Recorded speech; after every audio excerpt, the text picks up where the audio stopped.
हम बृहस्पतिवार व्रत की तुमको कथा सुनाते हैं, पावन कथा सुनाते हैं। व्रत करने से धन और संपत्ति घर में आते हैं, हम कथा सुनाते हैं। हम बृहस्पतिवार व्रत की तुमको कथा सुनाते हैं, पावन कथा सुनाते हैं। व्रत करने से धन और संपत्ति घर में आते हैं, हम कथा सुनाते हैं। ये व्रत है मंगलकारी, मिट जिससे दुविधा सारी। ये व्रत है मंगलकारी, मिट जिससे दुविधा सारी। प्रिय भक्तजनों, आज हम आपको बृहस्पतिवार की व्रत कथा सुनाएंगे। प्रिय भक्तों, इस दिन बृहस्पतेश्वर महादेव की पूजा का विधान है। व्रत करने वाले भक्तों को दिन में एक समय ही भोजन करना होता है और पीले वस्त्र धारण किए जाते हैं तथा पीले पुष्पों और पीले चंदन से पूजा की जाती है और पीली मिठाई का भोग लगाया जाता है। भोजन में भी चने की दाल का सेवन किया जाता है। पूजा पाठ के पश्चात कथा को अवश्य ही सुनना चाहिए। तो आइए सुनते हैं बृहस्पतिवार व्रत की ये पावन कथा।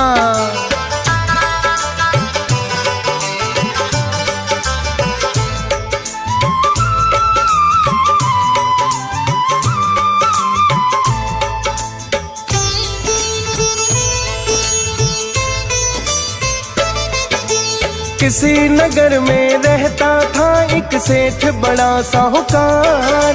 धन धान्य से परिपूर्ण था उसका तो घर बार। खुशहाली छाई थी उसके घर संसार में। व्यस्त बड़ा ही रहता था अपने व्यापार में। समय समय पर साहूकार तो दान पुण्य करता है। पत्नी भी सुंदर थी जो नारी पतिव्रता है, लेकिन थी कंजूस बड़ी वो। जब कोई भिक्षु आए भिक्षा भी नहीं देती थी, बातों में टाल जाए। साहूकार अपनी पत्नी को बड़ा समझाते हैं, पावन कथा सुनाते हैं। व्रत करने से धन और संपत्ति घर में आते हैं, हम कथा सुनाते हैं। ये व्रत है मंगलकारी, मिट जिससे दुविधा सारी।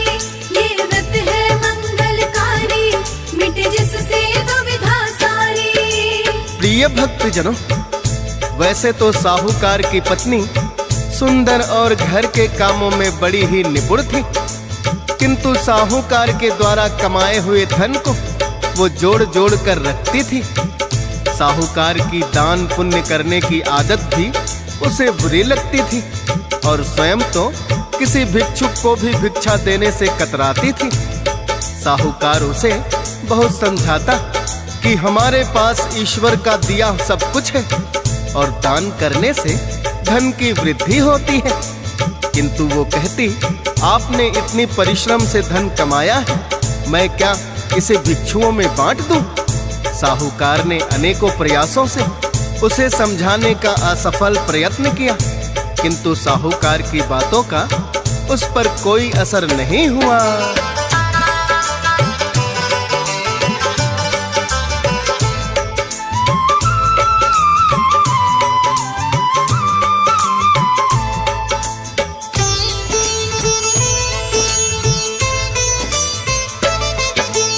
अपनी आदत को वो नहीं बदलना चाहती है।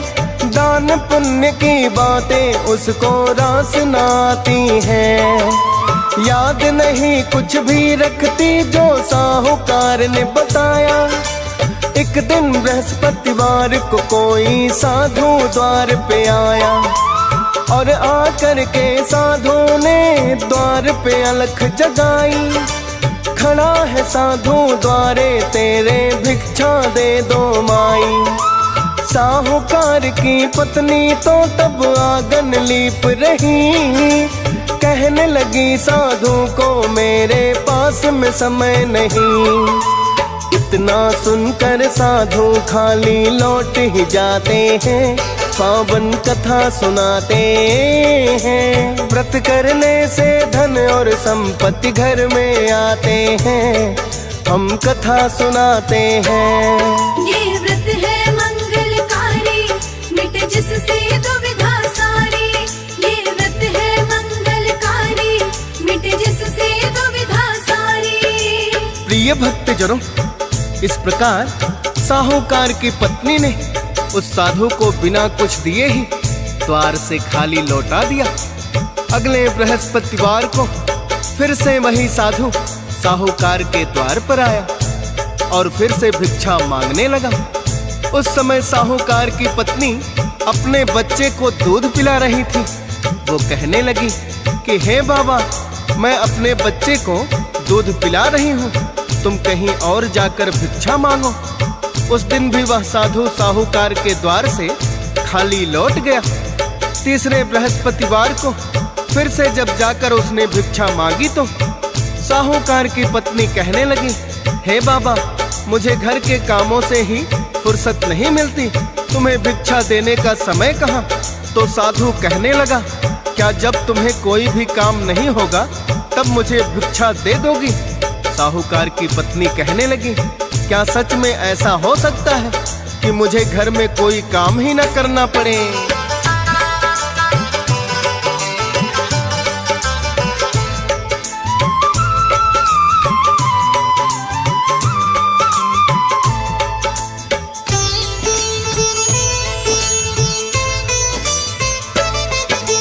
उसकी बातें सुन करके ये साधु ने कहा है, जैसा कि तुम चाहती हो वैसा हो सकता है।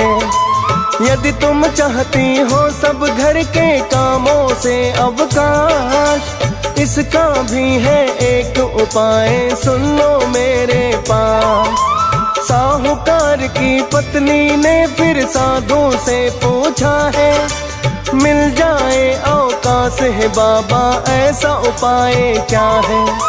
घर के सारे कामों से मैं चाहती हूँ छुटकारा, यदि उपाय बता दोगे होगा एहसान तुम्हारा।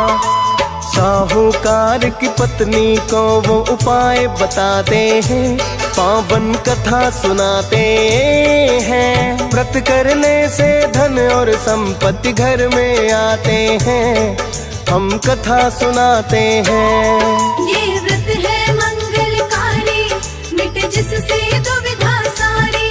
ये व्रत है मंगलकारी, मिटे जिससे दुविधा सारी। प्रिय भक्तजनों, महात्मा जी ने साहूकार की पत्नी से कहा, तुम हर बृहस्पतिवार को सूर्योदय के पश्चात उठो और सारे घर में झाड़ू लगाकर कूड़ा एक कोने में इकट्ठा कर दो। उस दिन घर में लिपाई भी मत करना और बिना स्नान किए ही रसोई बनाकर चूल्हे के पीछे रख देना, तथा बृहस्पतिवार को पीले वस्त्र धारण मत करना, ना ही पीले रंग की चीजों का भोजन ग्रहण करना। यदि ऐसा करोगी तो तुम्हें सभी घर के कामों से अवकाश अवश्य मिल जाएगा।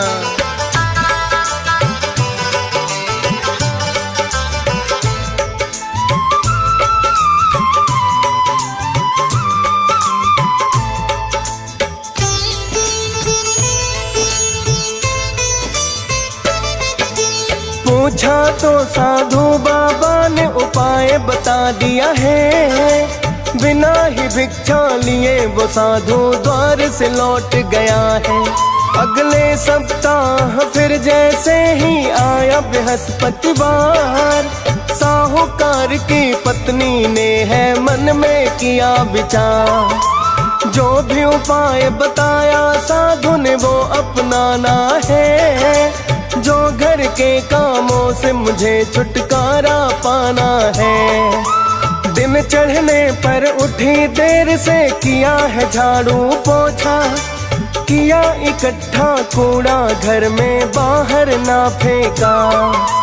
वैसा ही सब काम किया जो साधु बताते हैं, पावन कथा सुनाते हैं। व्रत करने से धन और संपत्ति घर में आते हैं, हम कथा सुनाते हैं। ये व्रत है मंगलकारी, मिट जिससे दुविधा सारी। ये व्रत है मंगलकारी, मिट जिससे दुविधा सारी। प्रिय भक्तजनों, साहूकार की पत्नी ने सब वैसा ही किया जैसा कि साधु ने उपाय बताया था। ना चौका लीपा, ना ही घर का कूड़ा बाहर फेंका और भोजन बनाकर चूल्हे के पीछे रख दिया। ऐसा उपाय साहूकार की पत्नी हर बृहस्पतिवार को करने लगी, क्योंकि वो शीघ्र से शीघ्र घर के कामों से अवकाश चाहती थी। जिस दिन से साहूकार की पत्नी ने ये उपाय करना शुरू किया, साहूकार को व्यापार में बड़ा ही घाटा होने लगा और कुछ ही दिनों पश्चात ऐसे दिन आ गए कि उनके घर में खाने के लिए एक भी अन्न का दाना नहीं बचा।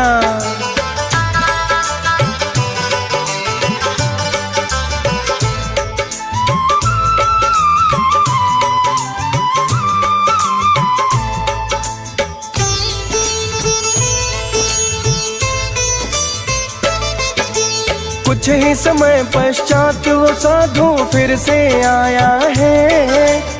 साहूकार के द्वार पे आकर अलख जगाया है। साहूकार की पत्नी से उसने फिर ये ही कहा, अब तो तुम्हें अवकाश है माई, अब दे दो भिक्षा। साहूकार की पत्नी बोली, क्या बाबा तुम्हें दूं, घर में अन्न का एक दाना नहीं, मैं खुद भूखी हूँ। कहने लगा है साधु, जब सब कुछ था तुम्हारे पास, उस समय भिक्षा देने का भी नहीं था तुम्हें औकात। अब अवकाश है तो फिर से करती वही बातें हैं, पावन कथा सुनाते हैं। व्रत करने से धन और संपत्ति घर में आते हैं, हम कथा सुनाते हैं। ये व्रत है मंगलकारी, मिट जिससे दुविधा सारी। ये व्रत है मंगलकारी, मिट जिससे दुविधा सारी।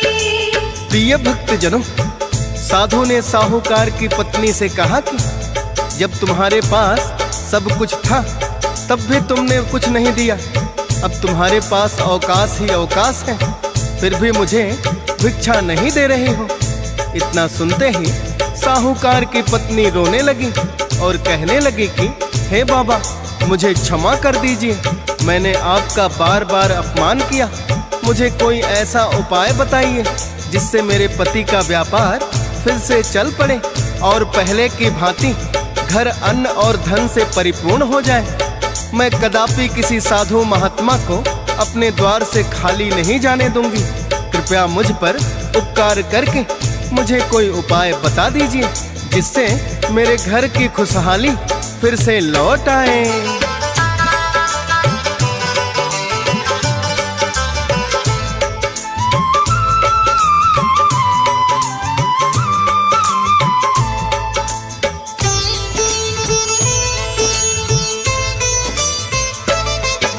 साधु बाबा को उस पर है दया बड़ी आई, कहने लगे कि पश्चाताप है यदि तुमको माई।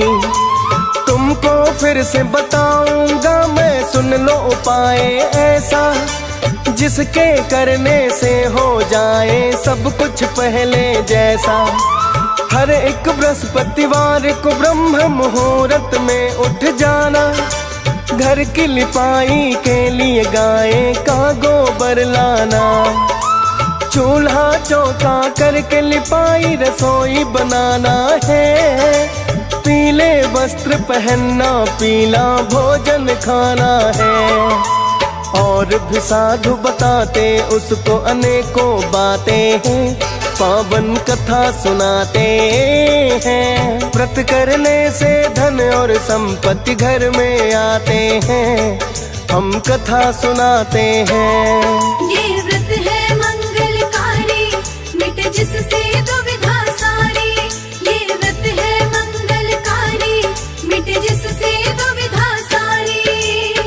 भक्तजनों, साहूकार की पत्नी को साधु ने कहा कि बृहस्पतिवार को प्रातः काल उठकर स्नान आदि से निवृत्त होकर के पीले वस्त्र धारण करना और गाय के गोबर से घर की लिपाई करना तथा भोजन के लिए पीले खाद्य पदार्थों का सेवन करना, बृहस्पतेश्वर महादेव और विष्णु भगवान की पूजा करना, पूजा पाठ में पीले पुष्पों और पीले मिष्ठान का उपयोग करना, ठीक सायंकाल होते ही दीपक जलाना और भूखों को भोजन कराना।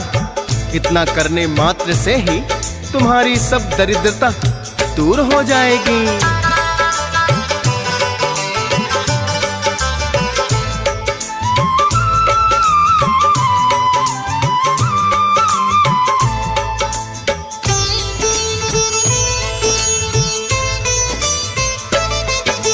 जो साधु ने साहूकार की पत्नी को बतलाया, अगले ही दिन से नियम है अपना उसने बनाया। प्रातः काल ही ब्रह्म मुहूर्त में उठ जाती है, करके लिपाई घर की भोजन तभी बनाती है। किसी भी साधु महात्मा का वो खूब करे सम्मान, कभी भूल ना होगी दोबारा मन में लिया है ठान। ऐसा करते हुए बीते हैं 3 ही बृहस्पतिवार, उसके पति का चलने लगा कुछ दिनों में ही व्यापार। बीते हुए दिन उनके शीघ्र ही लौट के आते हैं, पावन कथा सुनाते हैं। व्रत करने से धन और संपत्ति घर में आते हैं, हम कथा सुनाते हैं। ये व्रत है मंगलकारी, मिट जिससे दुविधा सारी। ये व्रत है मंगलकारी, मिट जिससे दुविधा सारी। प्रिय भक्तजनों, इस प्रकार साहूकार की पत्नी ने साधु बाबा के बताए हुए नियम को अपनाया तो शीघ्र ही बृहस्पति देव प्रसन्न हुए और साहूकार का व्यापार फिर से चलने लगा। इसके बाद साहूकार की पत्नी ने अपनी भूल कभी नहीं दोहराई। द्वार पर आए हुए भिक्षुक को वो प्रसन्नता पूर्वक भिक्षा देती और भोजन करवाती और उचित दान दक्षिणा देकर आशीर्वाद प्राप्त करती। कुछ ही दिनों पश्चात साहूकार का व्यापार पहले की भांति खूब चलने लगा।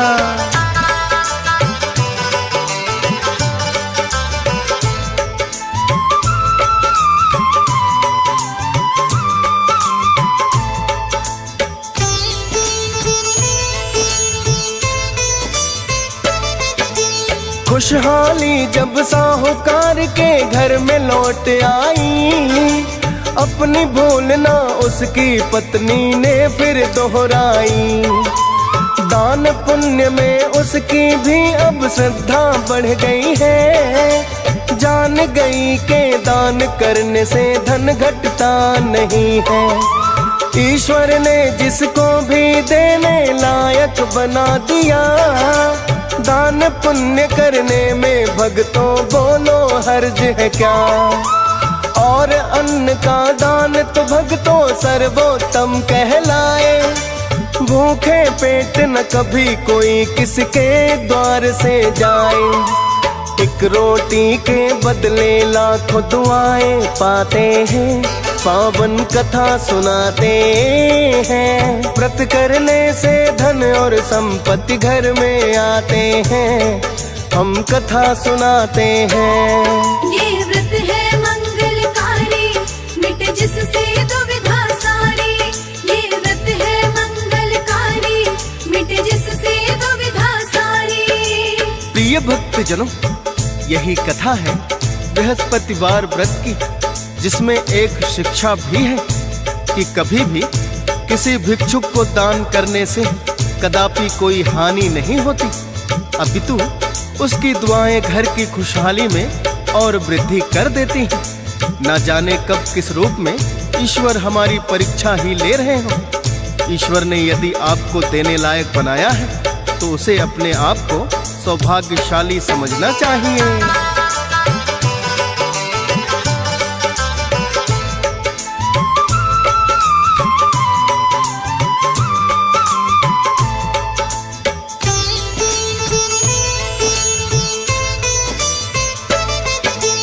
दान किए धन घटता नहीं है, कह गए संत कबीर।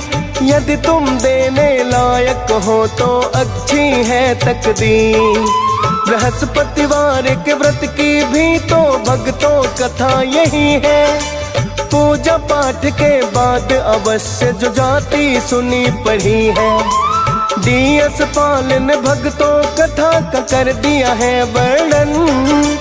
श्रद्धा भाव से सुनता कथाएं हंस राज रिलहन। फौजी सुरेश पे मात शारदे कृपा बनाए रखना। आपकी कृपा बिना भवानी संभव होता कुछ ना। देती हो आदेश तुम्ही हम फर्ज निभाते हैं। पावन कथा सुनाते हैं। व्रत करने से धन और संपत्ति घर में आते हैं। हम कथा सुनाते हैं। ये